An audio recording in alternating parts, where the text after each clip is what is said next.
Алсер дүкені, электро, білмеймін, техника дейді. Сыртқы жарнама қазақ тілінде жоқ.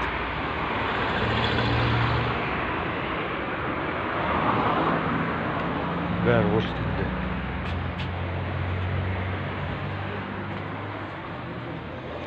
İşке кірсең де мына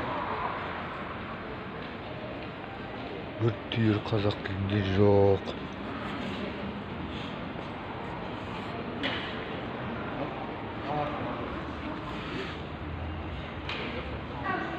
Мына жерде бір жазу бар екен, күңгірт жасыл деген.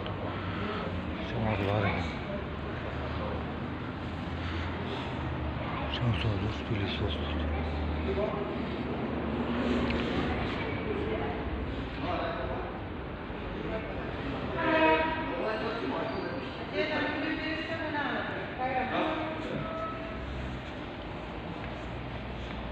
Улица товара.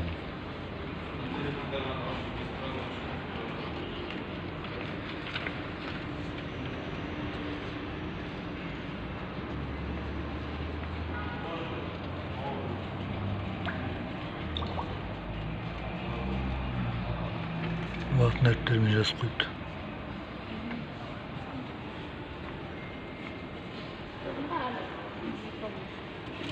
Компьютермен салып қалған программалар. Саламатсыздар ма? Не бар ма? Сіздерде неге қазақ тілі дұрыс қойылмаған? Байқадыңыздар ма? Көп жерде заң бойынша білесіздер ма? Бірінші қазақ тілі тұру керек. Содан кейін барып қай тілде болсын жазылуға болады. А бізде көп жерлерде байқасаңыздар текке орыс тілінде ғана. Мынау көрнекі ақпарат. Мына жерде товар беру. Жоқ, анау жерлерді байқадыңыз, анау жерлерде. Анау жерлерде. Көп жерлерде. Көбінде орыс тілінде. Аға неге видеоға түсіп тұрсыз? Менің құқым бар түсіруге. Жоқ, неге видеоға түсіп? Түсіріп тұрмын, мен ютубқа салам, Алсерді. Сол халық білсін, Алсерде осындай заң бұзушылықтар болып жатқан. Қандай заң бұзып тұрмыз?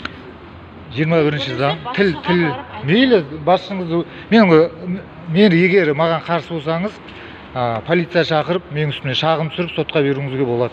Аға, мені түсірмеңіз, ешқандай қақым бар, сіз жұмыстасыз ғой, сіз жұмыстасыз. Мені түсірмеңіз. Рузана Жалелева дейді. Мені неге түсіресіз? Сіз бейжіңіз тұр ғой, сіз қызметтесіз ғой, қызметте адамның бәрін түсіруге құқым бар.